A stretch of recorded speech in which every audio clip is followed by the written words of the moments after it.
I'm excited to be joined by the ninth president of Brandeis University, and as announced last spring, he agreed to a 5-year contract extension to remain at Brandeis. President Ronald Liebowitz, thank you for taking the time to join the program today. It's a pleasure to be here. Having served as president of Middlebury College from 2004 until 2015, where you helped expand the range and depth of the college's academic programs, including acquiring the Middlebury Institute of International Studies at Monterey and announcing in 2007 Middlebury's commitment to making the campus carbon neutral by 2016. Overall, what did you take away from your time at Middlebury and have applied to Brandeis? Oh boy. I think the most generalized lessons that I learned, because the environments are very different, the institutions are very different. My own experiences at the two institutions, of course, were very different. You have to realize I began my academic career at Middlebury, coming in as a very young assistant professor and then working my way up through associate, full professor, dean of the faculty, provost, and president.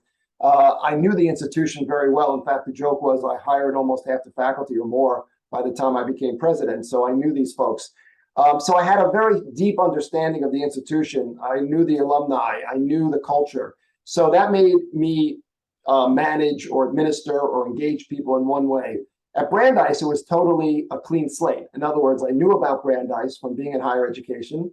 I knew about its reputation, but really didn't know much. And even though I did a lot of studying upon starting at Brandeis, you really don't get to know an institution until you start to begin to understand its culture and the way people react and the way you react with individuals. And so I would say it's been a real learning curve for me coming to Brandeis. If I hadn't had my experience at Middlebury, it might have been much, much tougher. But the general lessons learned probably were to become, believe it or not, a much better listener. I don't think I didn't think I've always been a great listener to begin with. And I think as one matures, gets older, learns from mistakes, and has experiences, they learn to become better listeners. And I think at this point in my career, as opposed to beginning out in my first presidency, I'm much more open to listen and to synthesize multiple opinions. I often say there are 9 constituencies that a university president or college president must understand and engage. And so I also say that if I'm on the right side of 5 of them at any one time, I've had a major victory because people have such different views of the world. In these polarized times, even more so. So I would say the most general thing was learning to listen. The second one is probably communications, and it's something that we could always do better. There's nobody who does it perfectly, and in fact, you only know when communications are bad is when something bad happens. You don't notice when they are good.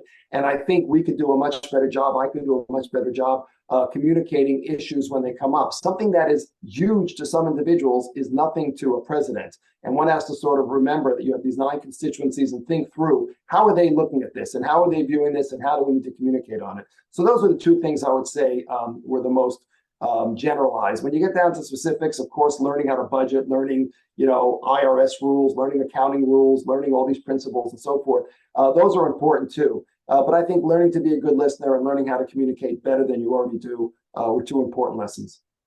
I'm intrigued by when you answered at the very start and you mentioned that you were an associate professor at Middlebury College, and I would assume that you were able to utilize kind of those skills and that understanding both at Middlebury and here at Brandeis to understand the faculty's perspective on a variety of issues, whether it's about funding or expanding a certain department, no? Yes, I mean, I'm an academic. There's no president of any university that I know that would say, yes, I got into the academy to be a president or to be a dean or to be a provost. So we all start out with a love of learning and love of teaching. And really, that's what brought me to Middlebury in the first place, was to be on the faculty there and to engage and teach, because I was influenced so much as an undergraduate by great teachers as well. So yes, going through the ranks of being an assistant, associate, and full professor gives you along the way experiences that you can then translate into leadership positions, which doesn't always mean that you agree with one another or that you take the same side, but you better understand the full range of opinions. And by the way, there's no faculty opinion. There are multiple faculty opinions. That's something I learned also. You can't speak for the faculty. The faculty have different points of view, even if their politics perhaps are more similar. Graduating from Bucknell University in 1979 with degrees in economics and geographics, can you provide insight into the challenges you faced at Middlebury during the 2008 financial crisis? Yeah, this comes up often. It's really interesting how people link the two. A lot of people have looked at how Middlebury dealt with the recession in 2007-8. We had no layoffs whatsoever. We were very fortunate in that sense, and we managed the crisis very, very carefully. And I think the CFO at Middlebury and the board were instrumental partners in thinking through a strategy where we could preserve jobs and also do as much as we can for students whose families were losing a lot during that period. I can recall several conversations with students from the Midwest who had farms, and they literally had their farms taken from them during that time. So I think this comes in handy. I think having had a background in economics and being interested in economics, but also more importantly, I think was interested in finance. I was utterly fortunate to have as a mentor, the chief financial officer of the institution as I was going through the ranks of administration at Middlebury. So when I started as dean of the faculty and then became provost, I worked very closely with the CFO, a guy named Dave Ginnivan, who was a real tough cookie, really tough cookie. But in any case, I had to fight for every dollar as dean and provost, and it was like hand-to-hand combat with him. But through that process, I learned a lot about finances and about the consequences of making certain decisions that were financially related. So it was good that I had an economics degree, but it was better that I had an excellent mentor to take me through the paces on how things worked in the real world. How do you think then that prepared you for the numerous financial challenges the pandemic has caused? Oh, I think it's prepared me well there. But here at Brandeis during the pandemic, I have to admit, we had an incredible team. Lisa Lynch was the provost at the time. Morgan, people who worked in that group, there was a group of individuals, and Julie was, I think, part of that team in communications. They did a remarkable job, and they did all the heavy lifting. I would participate and I would help make decisions in the end, but this was a group effort. And I think so my background didn't necessarily, what my background perhaps was that I learned to listen to others who knew more. And that allowed me to take my hands off the tiller more than I might have earlier in my career. So I think more important is what I learned for our current conversations about finances at Brandeis and how to make Brandeis a more sustainable institution from a financial point of view long term, which we're working on very, very hard right now. This is what we're delving into with the Board of Trustees and others. So I think that is more important than perhaps getting through the pandemic. This was a great transition because it leads me to my next question, which is that when I speak with Brandeis students, a frequent frustration I hear about is room and board and tuition costs. From an administrative perspective, can you provide, I guess, even more explanation and just insight to our listeners about the process that Brandeis goes through before deciding what financial changes will be announced for semester students? Yeah, we try to look at all of our what our revenue projections will be, and there are really three major sources. There are multiple sources of revenue, but tuition, room and board, of course, tuition is the largest one. Our endowment earnings, and our endowment was at 1.3 billion. It's probably 1.1 or 1.2 billion after the drop. And then, of course, annual gifts and grants. And then we get other revenue streams from the federal government in terms of paying for research and overhead and so forth. But by and large, we try to make projections on what our revenues will be. All this is very important. The making of the sausage is very important. But the bigger issue for Brandeis and for higher education in general is that it's a human-intensive business, if you want to call it a business or enterprise. And so when you have to pay people, when 53 or 55% of every dollar goes towards paying people, faculty and staff, because we value interaction between students, faculty, and staff, and because we want smaller classes, and because we want all these things, it's a very expensive proposition, and those costs rise, of course, annually. In addition, the regulatory environment, what the federal government and state government, local government places on institutions like Brandeis, increase the costs even more. And so it's very, very difficult. If you think about it this way, tuition, room, and board only covers, well, I don't know, 63 or so percent, I forgot exactly, of our expenses. Our endowment covers, another 18%. Our gifts and grants cover another 6%. So, basically you can say that every student, although paying upwards of $75,000 to $80,000 a year comprehensive fee, they're getting a scholarship. Everyone is benefiting from the $1.3 billion endowment, which generates 18% of our operating budget. Students might say, let's do less. Okay, let's sit down and figure out what of a Brandeis education we can cut out. And you'd be hard pressed sitting through budget meetings to figure out what you want to get rid of, because the aspirations of past faculty members, current faculty members, past students, current students, parents, is quite great. And nobody wants to get rid of what it is that makes Brandeis what it is. I'm the first one to admit that we should be doing more for students. In other words, I think Brandeis, being a new institution in 1948, having had no endowment, having had no alumni support, has done a remarkable job in creating a first-class institution.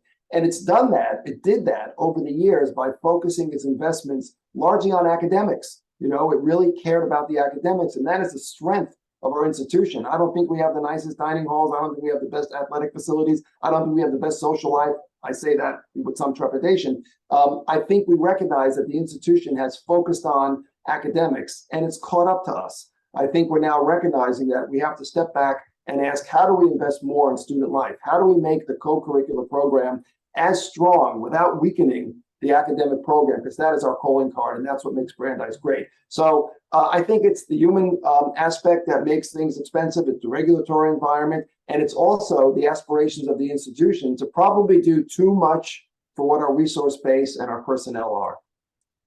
Last week, the nonpartisan Congressional Budget Office announced estimates that President Biden's plan to cancel student loan debt for more than 40 million Americans will cost about $400 billion over 10 years. What is your reaction to this news, and how do federal policies like this affect Brandeis specifically? And I guess you kind of alluded to that in your previous answer. Well, the verdict is out. I mean, I've been reading, as many of us have, both sides of the aisle, so to speak, in terms of analyzing what this will do and who it'll affect most. So I'm going to take a pass on this and wait and see a little bit more and read a little bit more to give an answer. I'm all for student relief, but I don't know whether this is the best way that it was done. I don't know whether it was means tested or whether it should be means tested. But in any case, I'll take a pass on this for now and not try to jump ahead.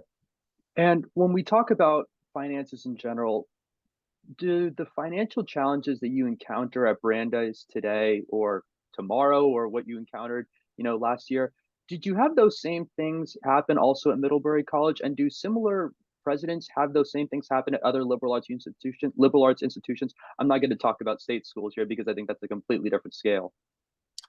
That's a great question. Well, the contexts are very different.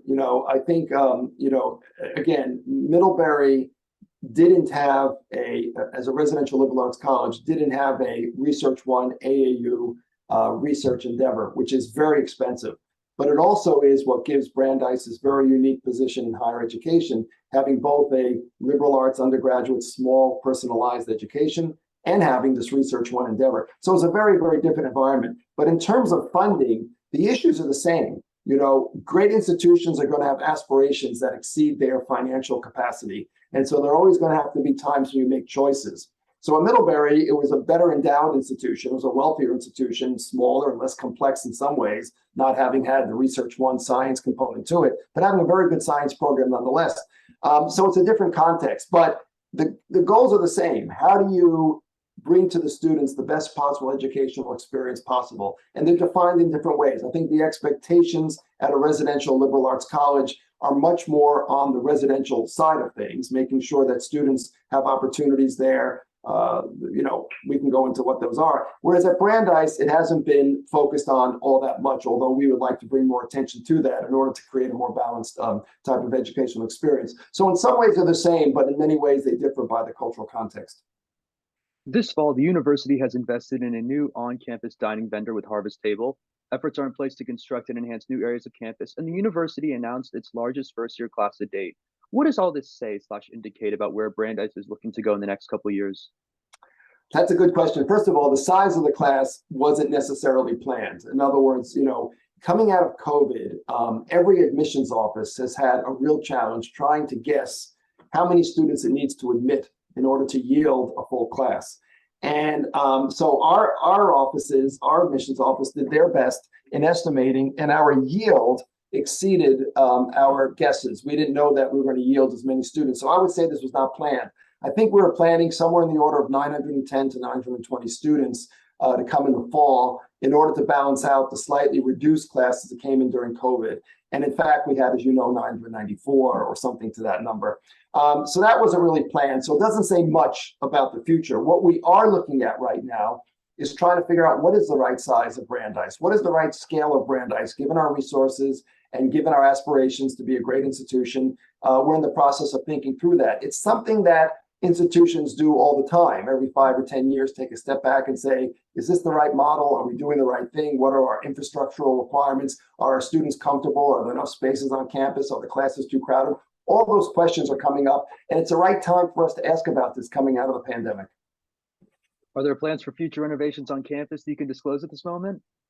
Well, no, I'll be fully transparent. We just completed a housing study, a very comprehensive housing study, which I'm sure students would appreciate. But I do have a little side note caveat I want to mention at the end of this paragraph or two.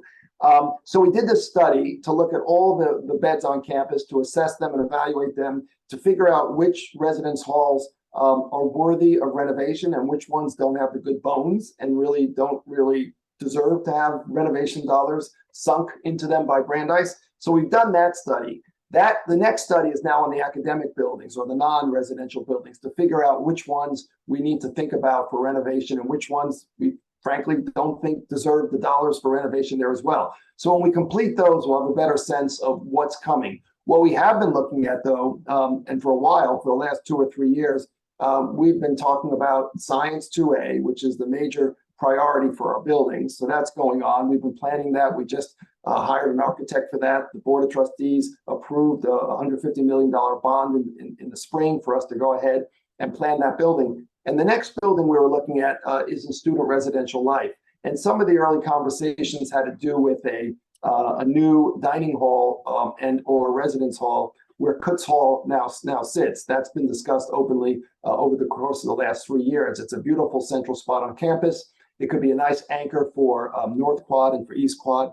And so we're looking at that. And we haven't begun planning on that in earnest, but we have engaged some firms to talk about what that would look like. So that would probably be the first project. And that would create a whole set of dominoes that would allow us to reorganize student life spaces. So for example, USDAN could be converted fully to student services use. We can make that a central place for a whole host of activities for students instead of having it as a dining hall with no windows. So all these things have dominoes, but right now we're at the point where we know we're doing Science 2A. We're looking into a Kutz replacement for a new dining hall and thinking about which residence halls should get renovated first, second, and third. Okay, so the freshmen are definitely, they'll have their ears open and eyes open, ready to see what happens. Having had the opportunity to preside over Middlebury College and now Brandeis, do you find yourself more often than not communicating with presidents from other schools, whether it be about problems you're encountering on campus or seeking opinions from other leaders as we talk about financial challenges, consulting, and seeing what is going to happen on these university campuses within the next 5 years? So it's my 18th year as a college or university president, and I will say the following, that staying at Middlebury, going through the financial crisis, presidents have groups that we meet in. And so at Middlebury, it was a NESCAC group, it was an athletic conference, the New England Small College Athletic Conference. And we would meet 4 times a year. And the funny thing about it was, you only talked athletics. And even during the height of the financial crisis, nobody said a word. You never know there was a financial situation that was really threatening the existence of all our schools. Every president doesn't want to show weakness at their institution. That was then. And that changed dramatically with the pandemic. When the pandemic began, our professional association, the Association for Independent Colleges and Universities of Massachusetts, called ICOM, they organized a weekly meeting for presidents every Friday at 11 o'clock. And we met for more than a year and a half, where 4 of the presidents out of 55 or 60 sat with the governor's board on the pandemic, and they would give us updates as to what was going on with pandemic planning and the latest research. And those 4 provided research from their universities. It was Bob Brown from BU, it was Tony Monaco of Tufts, it was Laurie Leshin of WPI. Did I say Bob Brown? I forgot. Oh, yes, and Paula Johnson of Wellesley. The 4 of them did a remarkable job of providing us with information, providing the governor's group with information. And we met every single week, and the amount of sharing and conversation and discussion and assistance to schools. I mean, there are small schools out in Western Massachusetts that many of us never heard of. And they were, of course, getting assisted by these large research ones that were doing all this work on their campuses on the pandemic. So I would say now the level of conversation, engagement, discussion among presidents has never been like this in my 18 years. And we've retained those relationships. Although we don't meet weekly, we meet monthly with ACOM. and we reach out to other colleagues that we wouldn't have before, and we do talk about these issues. So I feel a big cultural change has come as a result of the pandemic. Well, this is a great kind of surprising shock to hear because I guess it's an indication that, you know, where Brandeis is in Waltham, Massachusetts, that it's near smaller liberal arts research institutions, not per se state universities, but schools that have similar goals and achievements. Yeah, there's a wide range of institutions in Massachusetts, and we certainly got to know many of them during this pandemic. It's a very rich array of schools, and they're very different. You know, we had some that focused only on psychoanalytics. We had others that, you know, dealt with osteopath. So there are all these institutions that are part of this organization that you know, got together and are sharing information. So it's been very heartening. Serving as the president of a research institution with values rooted in Jewish history and living in a period today with increased political polarization, incidents of mass violence, xenophobia, among other things, how does all this affect how you lead this institution? That's a great question. You put it all in one sentence. Well, I think in the good old days, if there ever was the good old days, it was probably a real challenge to lead an institution. Period. But today, as you just rattled off, there are so many challenges. I start out usually by saying, you know, higher education is really facing some trust issues. Higher education is being looked at by the public as, you know, problematic in so many ways. Yet what they contribute, what higher ed contributes to society sometimes goes unnoticed and really unappreciated. There's remarkable stuff coming out of higher education, mostly in the area of medical research, but other areas as well, that are really important.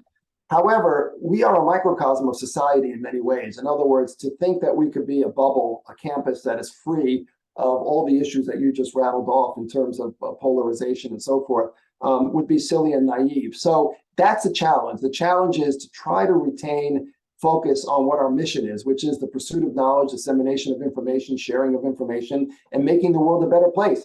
And if we could focus on that, we've done a good job. Unfortunately, there are all these other issues that come into play. And to be honest with you, take up a lot of our time where we hope to wake up every day to advance the mission of the institution from an educational point of view. We're sucked into this political environment that is really unfortunate. So to answer your question, it affects us very much. We try to do as much as we can. We often don't, you know, meet the expectations of many. I get emails all the time. Why aren't you commenting about this? Why aren't you commenting about that? Say something about this. We feel aggrieved.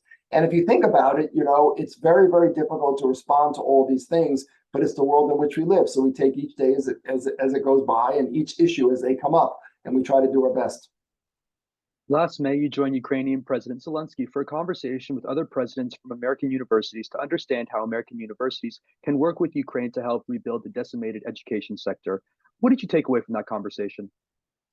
Well, frankly, nothing really new. It was just, it's somewhat exciting and interesting to sort of be involved with that conversation, only because I have utmost respect for President Zelensky and what he's done and how he's done it. He's been extremely brave. I have a little bit extra interest in this because I studied Russia, I've been to Russia, I lived in Russia. And so the whole thing and the whole idea of what's going on there is a personal interest to me from a professional former researcher of this area. So it was really, really fascinating. But the phone call itself didn't reveal anything new. But I was very heartened by how many presidents want to participate and help in whatever way they can. You know, we had two alums step forward to sort of set up a scholarship for individuals from Ukraine and other refugees who had to flee because of war-torn areas. And I think we filled those positions. I'm not quite clear on where we are in admissions on some of those. But this is an example of what institutions are trying to do. Many of them are reaching out to the extent that they can. We are not as financially equipped to do what some institutions can, some of the wealthier institutions. But I think by lending our moral support and also having these scholarships for some individuals is our way of saying we want to participate and help out. Yeah, I mean, I was studying abroad last spring in Athens, Greece, and this happened during obviously the Russian invasion. But one of my professors was the national security advisor to the Greek prime minister for one of my courses, and he was discussing every single day what was going on. And it wasn't per se after I guess the first maybe week or so. There wasn't anything new and surprising, but it was just more so interesting to hear about what was going on. And unfortunately, it was more of an assurance that like what we are hearing is correct and that, the media is not reporting false information. Right. I know. I guess your generation is more attuned to this issue of media reporting and truths and so forth. It's something that I have to admit, if I were a student, these are things we took more or less for granted, that the media was reporting the media, but now truth has multiple meanings, it seems. And so it's good that you and others, view the world that way with some healthy skepticism. 2022 marks your 6th year as president. What have you learned about yourself since coming to Brandeis?